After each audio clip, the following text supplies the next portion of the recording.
का दिन हुआ। आज बहुत साधक आए लगते हैं। सिमरन से पहले बहुत से माता पिता आए हैं, बच्चे भी आए हैं। तो पहले थोड़ी विनती इनके प्रति। दक्षिण भारत की बात है देवी सज्जनों, सब माता पिता सुने, बच्चे भी सुने। एक बहुत ही अमीर व्यक्ति, रईस कहिए, सत्संग के उपरांत रुक गए हैं। मुझे स्वामी जी से मिलना है। स्वामी जी ने पूछा, क्या बात है भक्त, किस लिए रुके हो? कहा, महाराज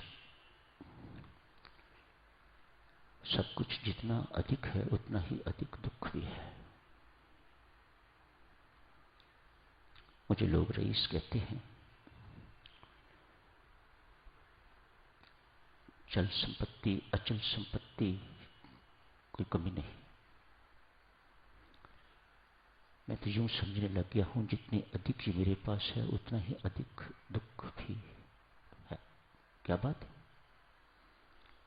संत ने पूछा, क्या बात है, क्यों दुखी हो? कहा, महाराज बचपन से लेकर जब से समझिएगा होश संभाली है, खून पसीने की कमाई से पैसा इकट्ठा करना शुरू किया। इतना पैसा इकट्ठा हो गया, हवेलियां हैं, कारखाने हैं, पैसे की किसी प्रकार की कोई कमी नहीं। फिर दुखी क्यों हो? कहा, महाराज एक ही पुत्र है, जितनी मेहनत से मैंने कमाई की है उतनी मेहनत से ही ऐसे उजाड़ रहा है। मेरे खून पसीने की कमाई इसको नष्ट होती देखकर मेरा दुख दिन प्रतिदिन बढ़ रहा है। संत महात्मा ने आंख बंद की, थोड़ी देर के बाद खोली। कहा, आपके पिता आपके लिए कितनी धन संपत्ति छोड़ के गए थे? कहा, बाबा वह तो बहुत गरीब थे, मेरे ऊपर बहुत ऋण छोड़ के गए थे, इसीलिए तो मुझे बहुत छोटी आयु से ही कमाई करनी पड़ी, ताकि मैं अपने पिता का ऋण चुका सकूं। चुकाने के बाद अब मैं इस स्थिति में पहुंचा हूं। मुझे सब लोग रईस कहते हैं, सेठ साहब, लाला जी। संत कहते हैं, लाला इसका अर्थ ये हुआ, तेरे पिता ने तेरे लिए धन नहीं छोड़ा, उसके बावजूद भी तुम यहां तक पहुंचे हो। आपने सारी अपनी जिंदगी धन इकट्ठा करने में शुरू कर दी, इसके बावजूद भी तुम ये समझ रहे हो कि मेरा पुत्र कंगाली का जीवन व्यतीत करेगा। ये पैसा कितनी देर तक चलेगा? जिस स्पीड से वह उजाड़ रहा है, कितनी देर तक चलेगा? चल संपत्ति तो ऐसे ही पड़ी रहेगी, अचल जो है चलती फिरती है। कितनी देर तक चलेगी? बैंक बैलेंस कितनी देर तक चलेगा? खत्म हो जाएगा। एक ना एक दिन उसे कंगाली के दिन व्यतीत करने पड़ेंगे। हाँ महाराज, ऐसा ही लगता है। हाथ जोड़ के कहता है, महाराज मेरे से भूल कहां हुई है?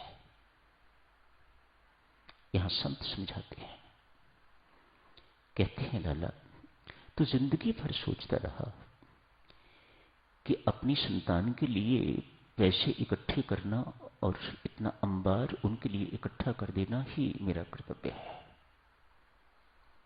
तो अपने असली कर्तव्य को भूल गया, तो अपने पुत्र को इंसान बनाना भूल गया। ये तेरी सोच होती कि मैंने अपने पुत्र को, अपनी संतान को इंसान बनाना है, इनके अंदर इंसानियत के संस्कार डालने हैं, इनके अंदर एक ह्यूमन जो संस्कार होते हैं, एक मानवता के जो संस्कार होते हैं, एक चरित्रवान के जो संस्कार होते हैं, वह डाले हुए होते तो आज ये नौबत न आती। देवी सज्जनों, धन्य हो आप जिनके पुत्र सत्संग से जुड़े हुए हैं, बच्चे बच्चियां सत्संग से जुड़े हुए हैं। इसका अर्थ ये नहीं समझना कहीं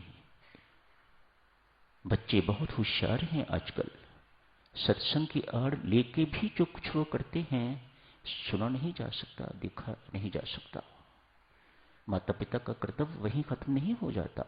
माता पिता का कर्तव्य बनता है कि उनकी नजर उन बच्चों के पीछे हमेशा रहे जब तक आप महसूस नहीं करते कि वो जिंदगी में सेटल हो गए।